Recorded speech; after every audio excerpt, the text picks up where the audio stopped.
MKSGS channel में आपका हार्दिक स्वागत एवं अभिनंदन करता हूं। दोस्तों, आज हम UPPCS प्रारंभिक परीक्षा सामान्य अध्ययन प्रथम प्रश्न पत्र व्याख्यात्मक सहित हल प्रश्न पत्र देखेंगे। 2014 का ये सालवर्ड प्रश्न पत्र है। इस प्रश्न पत्र के आधार पर पूछे गए प्रश्नों की संख्या देख लेते हैं। सामान्य विज्ञान एवं प्रौद्योगिकी के 14 प्रश्न, भारतीय इतिहास तथा संस्कृत के 8 प्रश्न, भारतीय राष्ट्रीय आंदोलन के 22 प्रश्न, भारतीय राज्य व्यवस्था के 19 प्रश्न, भारतीय अर्थव्यवस्था के 11 प्रश्न, भारत एवं विश्व का भूगोल 13 प्रश्न, राष्ट्रीय एवं अंतर्राष्ट्रीय घटनाएं 32 प्रश्न, विविध 7 प्रश्न, जनसंख्या पर्यावरण नगरीकरण 18 प्रश्न, उत्तर प्रदेश विशेष 6 क्वेश्चन। अब हम टॉपिक सामान्य विज्ञान एवं प्रौद्योगिकी देखते हैं। नंबर 1 प्रश्न, सूर्य से आने वाला हानिकारक पराबैंगनी विकिरण कारण हो सकता है। विकल्प डी, त्वचा कैंसर का। व्याख्या: सूर्य से आने वाला हानिकारक पराबैंगनी विकिरण त्वचा कैंसर का कारण हो सकता है। यह सीधे मनुष्य के स्किन को प्रभावित करती है, लेकिन हमारे वायुमंडल में उपस्थित ओजोन पर अल्ट्रावायलेट किरणों को पृथ्वी तक पहुंचने से रोकती है। क्वेश्चन 2, स्लीप एपनिया एक भयंकर निद्रा दोष है जिसमें लोग विकल्प सी, निद्रा में बार बार थोड़ी थोड़ी देर के लिए श्वास बाधित होता रहता है। व्याख्या: स्लीप एपनिया एक भयंकर निद्रा दोष है जिससे लोगों में निद्रा में बार बार थोड़ी देर के लिए श्वास बाधित होता है। क्वेश्चन 3, कोरोनरी धमनी बाईपास सर्जरी में जो रक्त वाहिका ग्राफ्ट हेतु प्रयोग में लाई जाती है वह होती है। विकल्प डी, इनमें से कोई नहीं। व्याख्या देख लेते हैं। कोरोनरी धमनी बाईपास सर्जरी में जो रक्त वाहिका ग्राफ्ट हेतु प्रयोग में लाई जाती है वह पांव से ली गई सिरा, अग्रहस्त से ली गई धमनी, सीने या छाती से ली गई धमनी आदि में कोई भी हो सकती है। अब हम क्वेश्चन 4 देखते हैं। बायोलॉजिकल रिसरफेसिंग एक आधुनिक शल्य तकनीक है जिसके द्वारा उपचार करते हैं। इसमें स्टार लगा हुआ है। व्याख्या देख लेते हैं। वर्तमान में विकसित नई चिकित्सा पद्धति के अनुसार आजकल संपूर्ण जोड़ प्रतिस्थापन के विकल्प के तौर पर केवल जोड़ों गठिया वाली तय को ही बदलने की सुविधा उपलब्ध है, जिसे जॉइंट रिसफेसिंग या बायोलॉजिकल रिसफेसिंग के नाम से जाना जाता है। इसका प्रयोग घुटनों, कंधों, नितंबों, एड़ी जैसे कशेरुकी प्राणियों के जोड़ों के उपचार में किया जाता है। सभी विकल्प सही हैं, अतः किसी एक विकल्प का चयन नहीं किया जा सकता। नंबर 1 देख लेते हैं। घुटनों के जोड़ों का, एड़ी के जोड़ों का, नितंब जोड़ों का, कशेरुकी जोड़ों का, सभी विकल्प सही हैं। क्वेश्चन 5, अस्पताल के निम्न में से किस विभाग में कैथ लैब होगी? विकल्प सी, कार्डियोलॉजी विभाग में।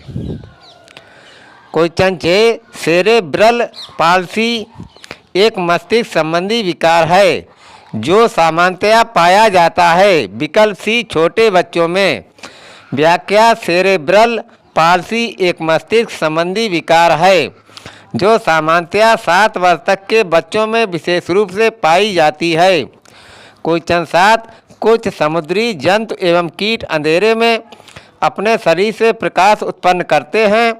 इस परिघटना को कहते हैं। इसमें कूट सी, विकल्प सी सही है, ए बी दोनों सही हैं। फास्फोरेसेंस, बी बायोल्यूमिनेसेंस। व्याख्या: कुछ समुद्री जीव जंतु एवं कीट अंधेरे में अपने शरीर से प्रकाश उत्पन्न करते हैं। इस घटना को फास्फोरेसेंस तथा बायोल्यूमिनेसेंस कहते हैं। दोस्तों, अब हम क्वेश्चन 8 देखते हैं। स्त्रियों में रजोनिवृत्त के पश्चात निम्न में से किस हार्मोन का उत्पादन समाप्त हो जाता है? विकल्प सी एस्ट्रोजन। व्याख्या, स्त्रियों में रजोनिवृत्त के पश्चात एस्ट्रोजन हार्मोन का उत्पादन समाप्त हो जाता है। यह हार्मोन अधिवृक्क द्वारा स्रावित होता है। पुरुषों के शरीर में टेस्टोस्टेरॉन जो उनके वृषण में उत्पन्न होता है, जबकि स्त्रियों में प्रोजेस्टेरॉन हार्मोन उत्पन्न होता है। प्रश्न 9 देखते हैं, निम्नलिखित में से कौन एक विस्फोटक पदार्थ नहीं है? विकल्प डी ट्राई नाइट्रोक्लोरोफॉर्म। और विस्फोटक पदार्थ हैं trinitrotoluene, dinitroglycerin, cyclotrimethylene, trinitramine. व्याख्या, trinitrotoluene, dinitroglycerin, cyclotrinitramine एक बेहद खतरनाक विस्फोटक है, जबकि नाइट्रोक्लोरोफॉर्म डॉक्टरों द्वारा इलाज के दौरान एनेस्थीसिया के लिए किया जाता है। क्वेश्चन 10, एक कृत्रिम उपग्रह में विद्युत ऊर्जा का स्रोत क्या होता है? विकल्प बी सौर सेल। व्याख्या, एक कृत्रिम उपग्रह में विद्युत ऊर्जा का स्रोत सौर सेल होता है। इसी से 24 घंटे बिजली की आपूर्ति होती है।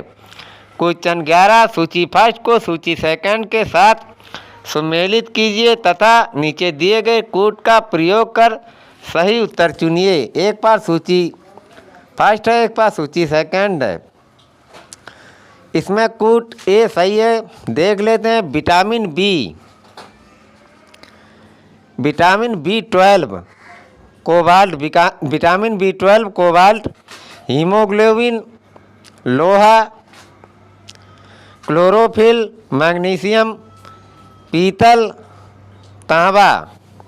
सूची फर्स्ट सूची सेकंड सही सम्मिलित देख लेते हैं। विटामिन B12 कोबाल्ट, हीमोग्लोबिन लोहा, क्लोरोफिल मैग्नीशियम, पीतल तांबा।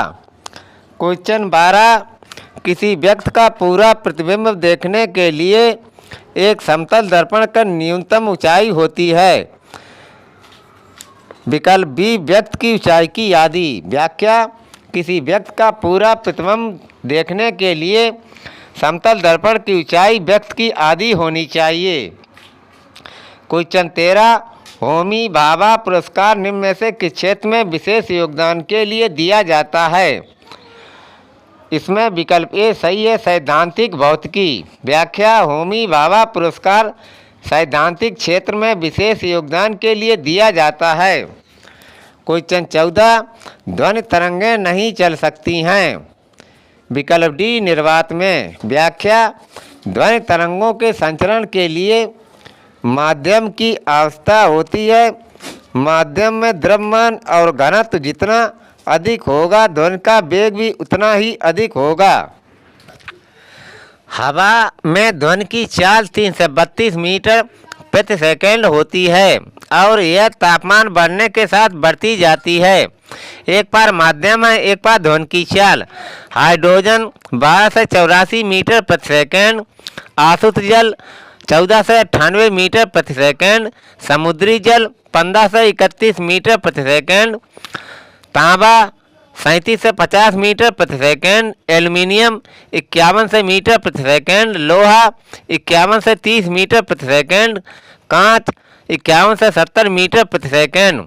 अब हम टॉपिक भारतीय इतिहास तथा संस्कृत के क्वेश्चन देखते हैं। क्वेश्चन 15, बिना बेगार के किसने सुदर्शन झील का जीर्णोद्धार कराया? विकल्प डी रुद्रदामन प्रथम ने।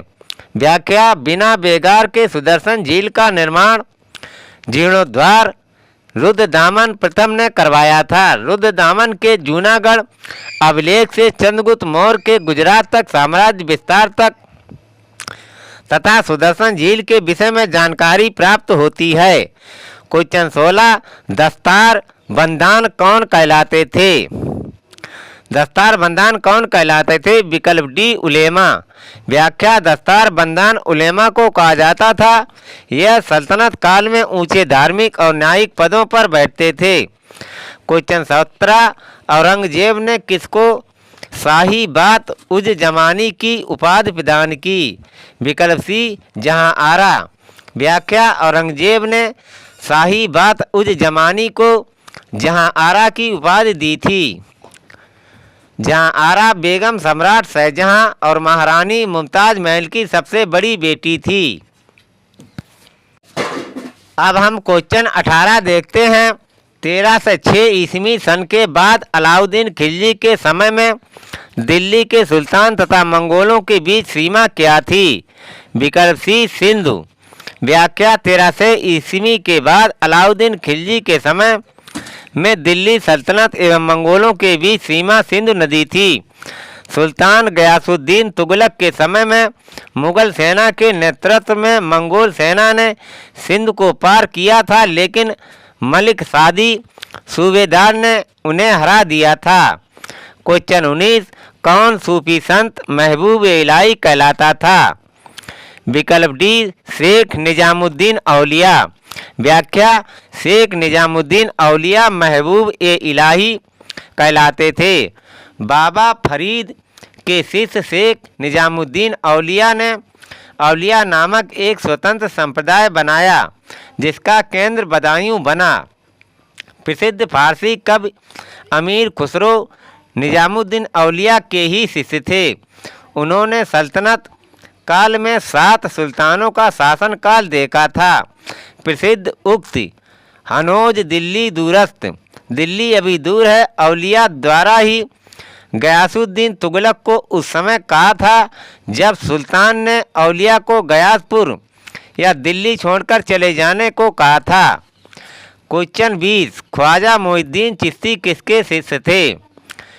विकल्प डी ख्वाजा उस्मान हारूनी। व्याख्या ख्वाजा मोइनुद्दीन चिश्ती ख्वाजा उस्मान हारूनी के शिष्य थे। चिश्ती का जन्म 1142 ईस्वी सजिस्तान या सिस्तान में हुआ था।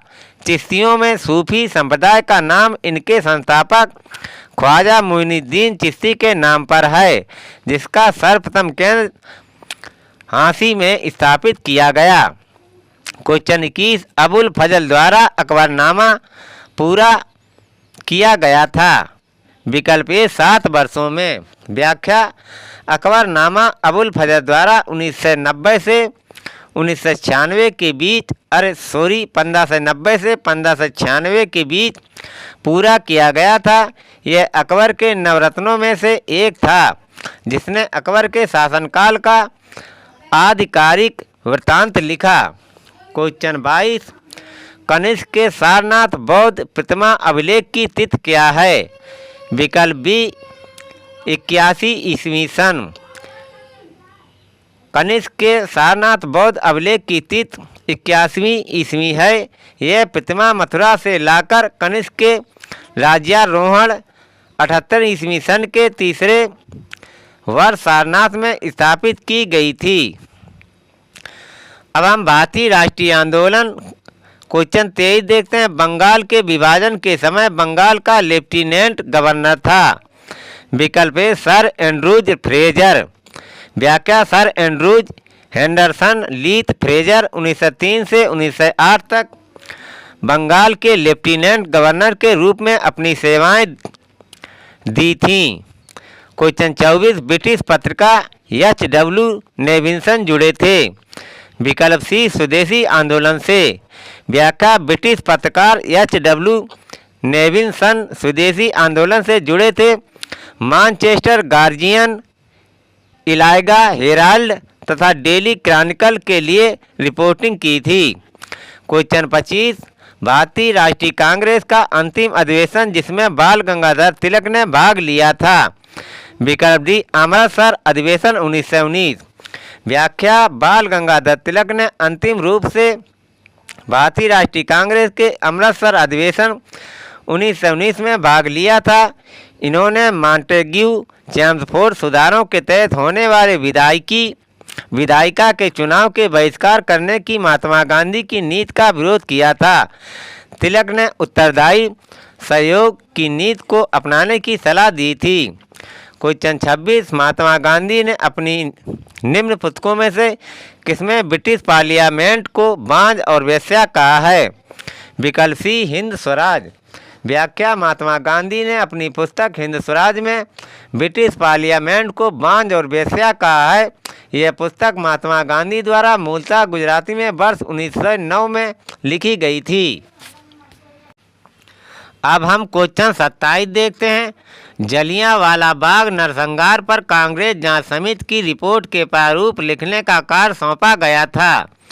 विकल्प बी महात्मा गांधी को। व्याख्या जलियांवाला बाग नरसंहार 13 अप्रैल 1919 पर कांग्रेस जांच समिति की रिपोर्ट के प्रारूप को तैयार करने की जिम्मेदारी गांधी जी को सौंपी गई थी और उन्होंने ही इसे तैयार किया। क्वेश्चन 28 महात्मा गांधी के साथ निम्न मुसलमानों में से किसने बाल गंगाधर तिलक की अर्थी उठाई थी? विकल्प ए शौकत अली।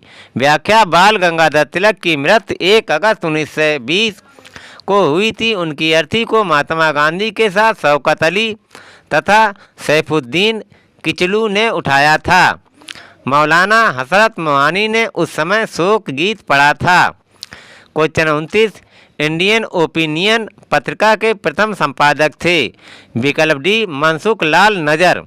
व्याख्या इंडियन ओपिनियन महात्मा गांधी द्वारा दक्षिण अफ्रीका से वर्ष 1903 में प्रारंभ की गई पत्रिका थी, जिसके प्रथम संपादक मनसुख लाल नजर थे। यह पत्रिका 4 भाषाओं अंग्रेजी, तमिल, हिंदी तथा गुजराती में प्रकाशित होती थी। क्वेश्चन 30 दादा भाई नौरोजी के विषय में निम्न में से कौन सा एक कथन सत्य है? इसमें जो सत्य हैं देख लेते हैं। वह पहले भारतीय थे जो एल्फिंस्टन कॉलेज बम्बई में गणित एवं भौतिकी के प्रोफेसर नियुक्त हुए थे। बी 1992 में उन्हें ब्रिटिश पार्लियामेंट का एक सदस्य निर्वाचित किया गया था। सी उन्होंने एक गुजराती पत्रिका राष्ट्र गुफ्तार का आरंभ किया था। व्याख्या देखते हैं। दादा भाई नौरोजी पहले गुजराती भारतीय थे जो एल्फिंस्टन कॉलेज बम्बई में गणित एवं भौतिकी के प्रोफेसर नियुक्त हुए थे। 1892 में उदारवादी पार्टी की ओर से ब्रिटिश पार्लियामेंट का एक सदस्य निर्वाचित किया गया था। उन्होंने गुजराती पत्रिका राष्ट्र गुफ्तार का आरंभ किया था। उन्होंने 4 बार नहीं बल्कि 3 बार 1886, 1893 तथा 1906 में भारतीय राष्ट्रीय कांग्रेस की अध्यक्षता की थी। क्वेश्चन 31 बीजी तिलक या बाल गंगाधर तिलक के सजा के पश्चात निम्न में से किसने दया की वकालत की थी और कहा था संस्कृत के विद्वान के रूप में तिलक में मेरी दिलचस्पी है? विकल्प बी मैक्स मूलर। व्याख्या बीजी तिलक के सजा के पश्चात मैक्स मूलर ने कोर्ट से दया की वकालत की थी और कहा था संस्कृत के एक विद्वान के रूप में तिलक में मेरी दिलचस्पी है। क्वेश्चन 32 कांग्रेस के मंच से भारतीय राष्ट्रीय कांग्रेस के किस अधिवेशन में प्रथम बार स्वराज शब्द व्यक्त किया गया था? विकल्प ए बनारस अधिवेशन 1905। व्याख्या कांग्रेस के मंच से भारतीय राष्ट्रीय कांग्रेस के 1905 बनारस अधिवेशन में प्रथम बार स्वराज शब्द व्यक्त किया गया था।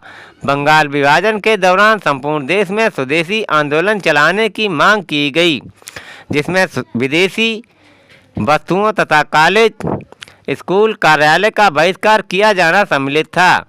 क्वेश्चन 33 भारतीय राष्ट्रीय आंदोलन से संबंधित निम्नलिखित घटनाओं पर विचार कीजिए और नीचे दिए गए कूट से घटनाओं का सही कालक्रम पता कीजिए। इसमें कूट ए सही है, देख लेते हैं।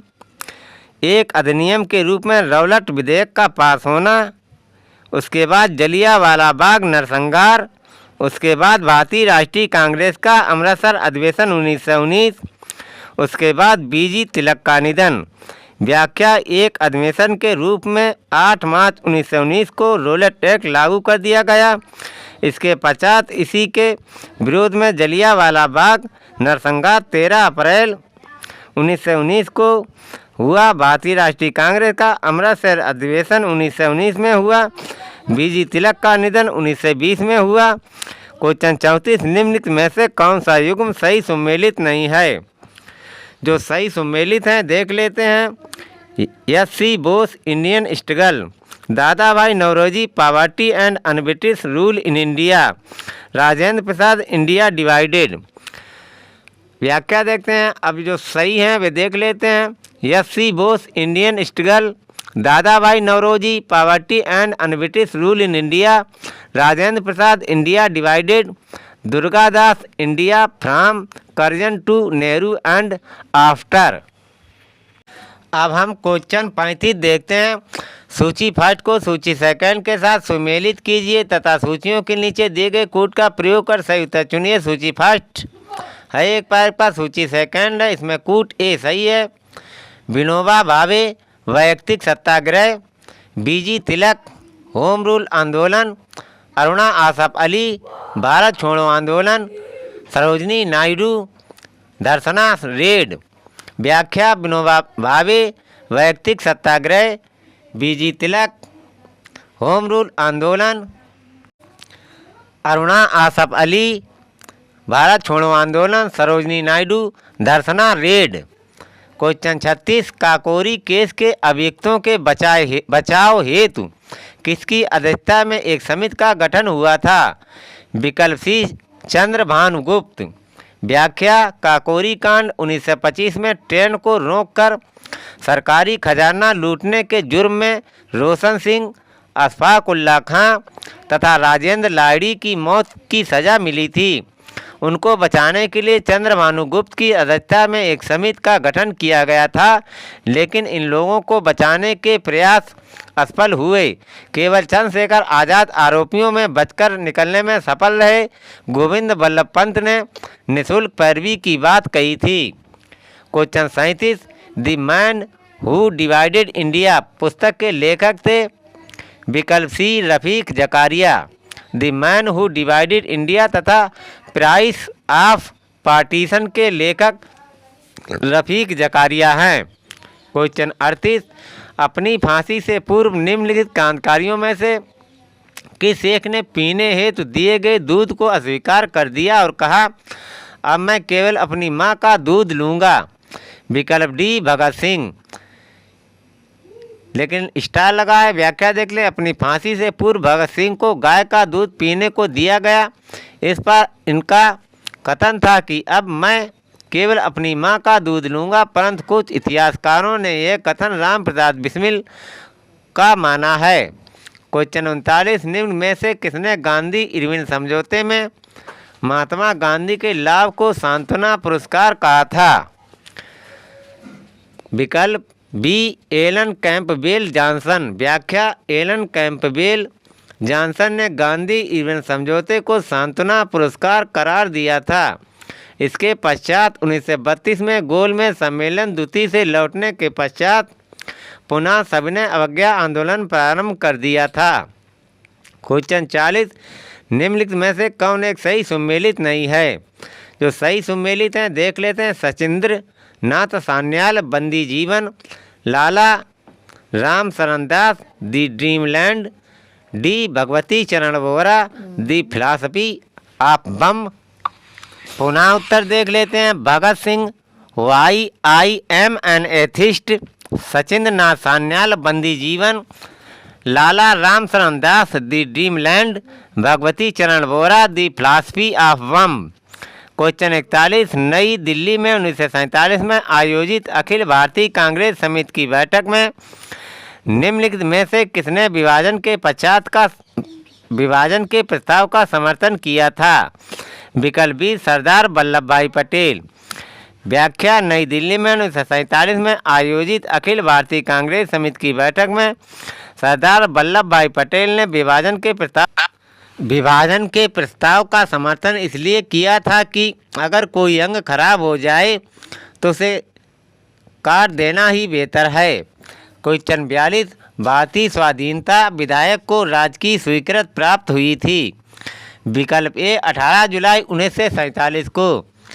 क्वेश्चन व्याख्या। 4 जून 1947 को भारतीय स्वतंत्रता विधेयक हाउस ऑफ कॉमन्स में पेश किया गया और यह घोषणा की गई कि जून 1948 तक हम ब्रिटेन भारत को छोड़ देंगे। 18 जुलाई 1947 को ब्रिटिश संसद द्वारा पारित इंडियन इंडिपेंडेंस एक्ट के द्वारा 14 अगस्त पाकिस्तान और 15 अगस्त भारत के दो स्वतंत्र राष्ट्र का निर्माण हुआ। दोस्तों अब हम क्वेश्चन 43 देखते हैं। निम्नलिखित में से किसने भारतीय राष्ट्रीय कांग्रेस के कराची अधिवेशन 1931 को महात्मा गांधी की लोकप्रियता और सम्मान की पराकाष्ठा माना है? विकल्प सी सरदार वल्लभ भाई पटेल। व्याख्या, सरदार वल्लभ भाई पटेल ने भारतीय राष्ट्रीय कांग्रेस के कराची अधिवेशन 1931 को महात्मा गांधी की लोकप्रियता और सम्मान की पराकाष्ठा माना है। क्वेश्चन 44, निम्नलिखित में से किसने 1947 के कांग्रेस कमेटी की बैठक द्वारा विभाजन के प्रस्ताव के पारित होने को राष्ट्रवाद का संप्रदायवाद के पक्ष में समर्पण के रूप में लिया? विकल्प ए डॉक्टर किचलू। व्याख्या, डॉक्टर सैफुद्दीन किचलू ने 1947 के कांग्रेस कमेटी की बैठक द्वारा विभाजन के प्रस्ताव के पारित होने को राष्ट्रवाद के संप्रदायवाद के पक्ष में समर्पण के रूप में लिया। अब हम भारतीय राज्य व्यवस्था टॉपिक से देखते हैं। क्वेश्चन 45, निर्वाचन आयुक्त हटाया जा सकता है? विकल्प सी मुख्य निर्वाचन आयुक्त के परामर्श पर राष्ट्रपति द्वारा। व्याख्या, निर्वाचन आयुक्त को मुख्य निर्वाचन आयुक्त के परामर्श से राष्ट्रपति द्वारा हटाया जा सकता है। 1984 से चुनाव आयोग को एक सदस्यीय से 3 सदस्यीय बना दिया गया है। इसमें एक मुख्य निर्वाचन आयुक्त तथा 2 अन्य आयुक्त होते हैं। क्वेश्चन 46, सर्वोच्च न्यायालय का न्यायाधीश अपना पद त्याग सकता है पत्र लिखकर? विकल्प बी राष्ट्रपति को। व्याख्या, सर्वोच्च न्यायालय के संबंध में उपबंध संविधान के अनुच्छेद 124 से 147 तक किए गए हैं। सर्वोच्च न्यायालय का न्यायाधीश राष्ट्रपति को संबोधन द्वारा त्यागपत्र दे सकता है। क्वेश्चन 47, निम्नलिखित में से राज्यसभा के विषय में कौन सही है? इसमें 1 और 3 सही है। कूट देख लेते हैं। यह भंग नहीं की जा सकती। 3 प्रत्येक 2 वर्ष के बाद इसके 1/3 सदस्यों का कार्यकाल समाप्त हो जाता है। व्याख्या देखते हैं। राज्यसभा में सदस्यों की संख्या 252 होती है, जिसमें 12 सदस्य राष्ट्रपति द्वारा मनोनीत किए जाते हैं। यह कभी भंग नहीं की जा सकती है। इसके 2 वर्ष बाद 1/3 सदस्यों का कार्यकाल खत्म हो जाता है। इसके सदस्यों की उम्र सीमा 30 वर्ष निर्धारित की गई है। क्वेश्चन 48, भारत के संसद में होते हैं राष्ट्रपति, लोकसभा, राज्यसभा। व्याख्या, भारतीय संविधान के अनुच्छेद 79 के अंतर्गत देश की एक संसद होगी जो राष्ट्रपति, लोकसभा तथा राज्यसभा से मिलकर बनेगी। क्वेश्चन 49, निम्नलिखित अनुच्छेदों में से कौन एक राज्य सरकार को ग्राम पंचायतों को संगठित करने के लिए निर्देशित करता है?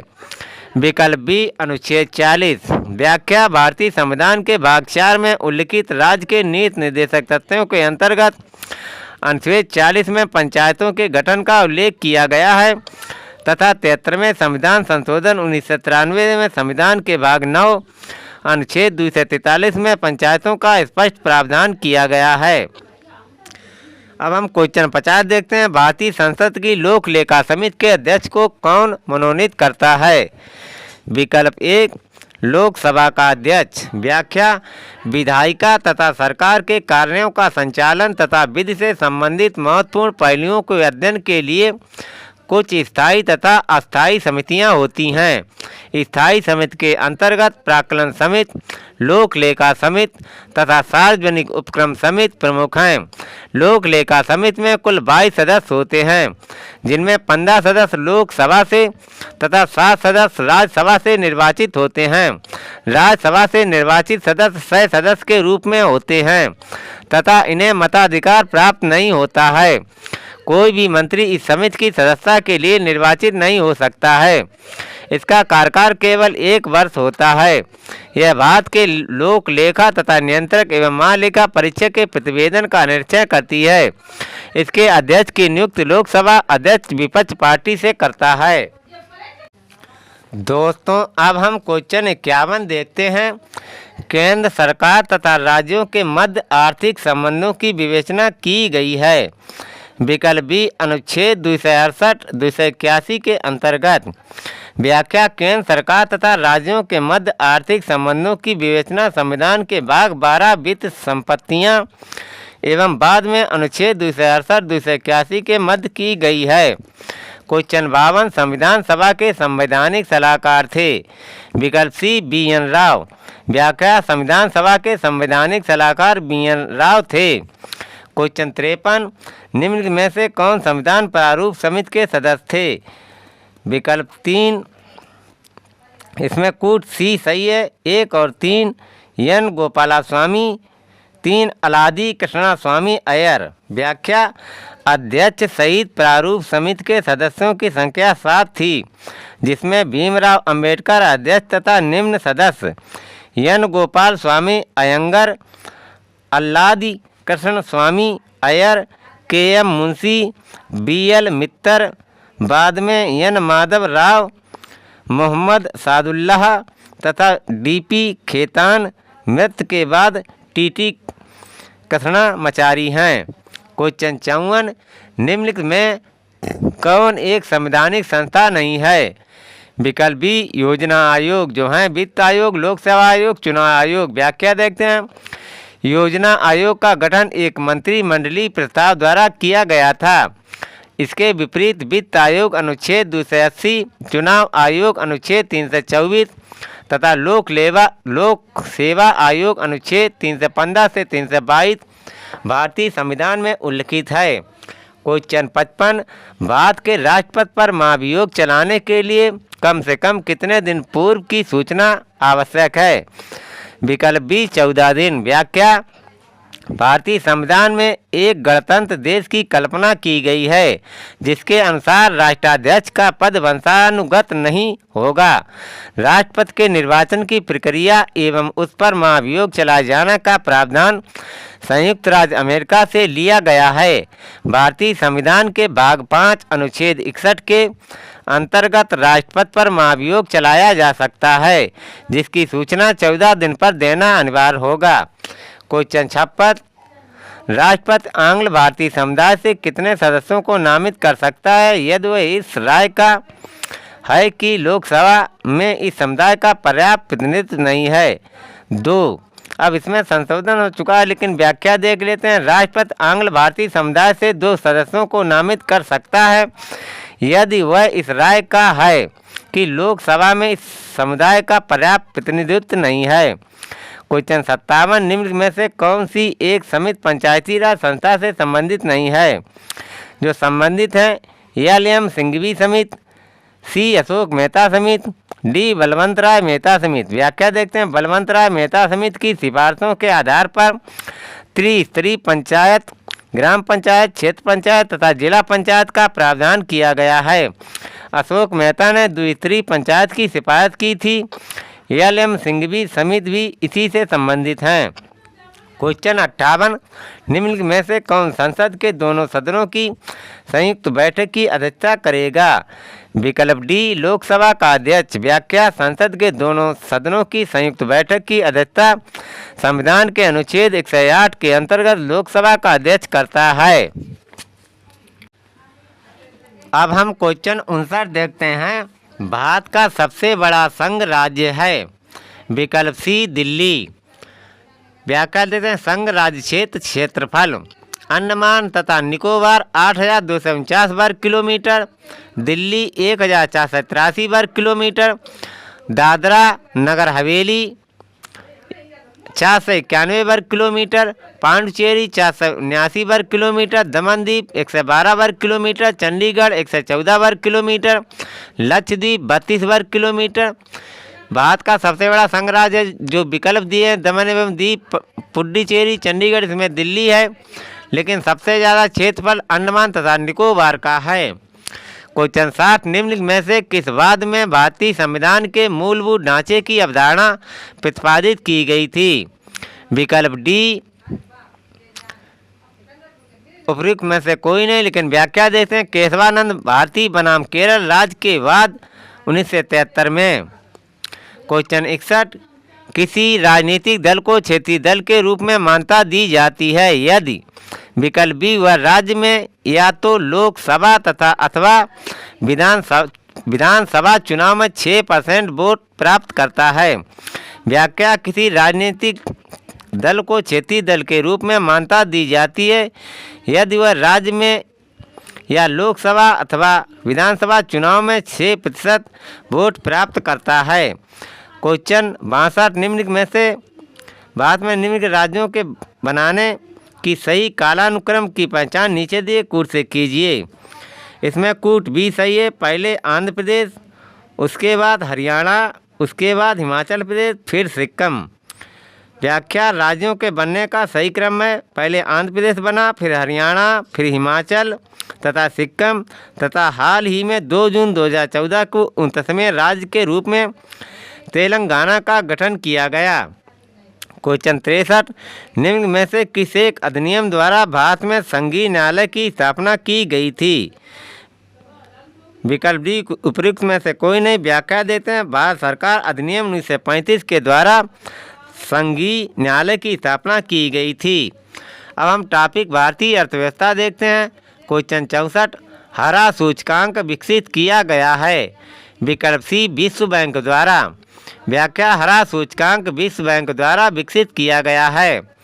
क्वेश्चन 65 12वीं पंचवर्षीय योजना के दौरान कृषि वानिकी एवं मत्स्य पालन की वृद्धि दर अनुमानित है।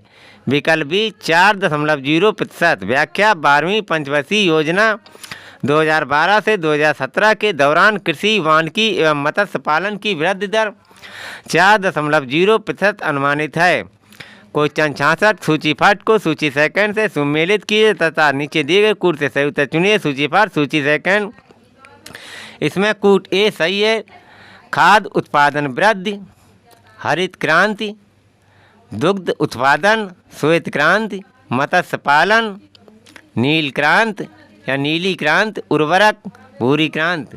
सूची पर सूची सेकंड।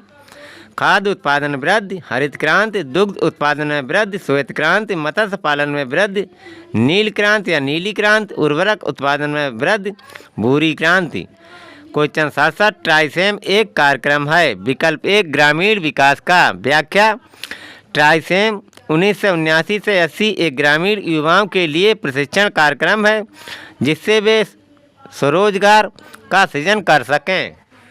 दोस्तों ये मेरा यूपीपीसीएस प्री परीक्षा 2014 का सामान्य अध्ययन प्रथम प्रश्न पत्र व्याख्यात्मक सहित हल प्रश्न पत्र पार्ट फर्स्ट था, जिसमें आपको काफ़ी टॉपिक से क्वेश्चन दिए गए थे जो आपको अन्य परीक्षाओं में उपयोगी सिद्ध होंगे।